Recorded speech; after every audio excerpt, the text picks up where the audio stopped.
Sementara itu, sebagai pengguna layanan internet berbasis kuota, praktisi hukum M. Zainul Arifin menyebut, jika ada dugaan merugikan negara dari praktik bisnis provider, Badan Pemeriksa Keuangan Negara dan Komisi Pemberantasan Korupsi harus mengaudit dan melakukan investigasi. Kalau dugaan kerugian negara itu memang seandainya terkait dengan kuota internet itu memang juga kuat ya, terjadi dugaan kerugian negara, memang penting untuk dilakukan audit. Untuk dilakukan audit yang dalam hal ini yang berwenang adalah BPK atau BPKP. Namun barang tentu sebelum melakukan audit itu harus ada tindakan dari penegak hukum, dalam hal ini baik itu kejaksaan maupun KPK ya, untuk melakukan proses penyelidikan terkait dengan dugaan ini. Nah, APH ini, aparat penegak hukum ini kan tidak perlu dia harus menunggu laporan masyarakat. Kalau ada dugaan tindak pidana korupsi, mereka bisa melakukan aksi ataupun action terkait dengan tindakan yang mereka, kewenangan yang mereka miliki. Nah, karena ini bukan delik aduan dalam sistem hukum pemidanaan kita. Kalau ada dugaan itu, saya pikir penting bagi aparat penegak hukum untuk melakukan proses penyelidikan terkait dengan dugaan itu.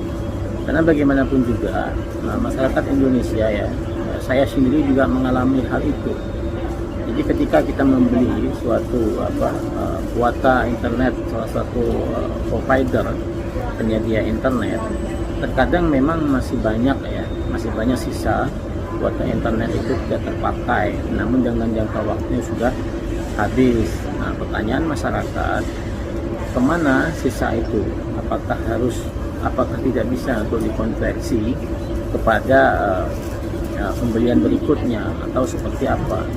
Karena di luar negeri sepanjang pengetahuan saya, seperti di Malaysia, itu bisa diperpanjang ketika sudah habis jangka waktu, maka setelah itu kita membeli baru kuota internet itu bisa ditambah sehingga kuota internet kita bertambah dan masyarakat tidak dirugikan. Sebetulnya bisa dicegah ya, bisa dicegah oleh pemerintah. Namun ini kan sudah berlarut begitu panjang, maka kami mendorong pemerintah untuk melakukan regulasi tata kelola digitalisasi khususnya terkait dengan kuota internet ini sehingga masyarakat tidak dirugikan.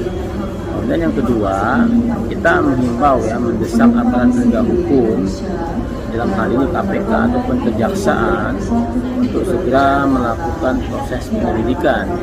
Jika ditemukan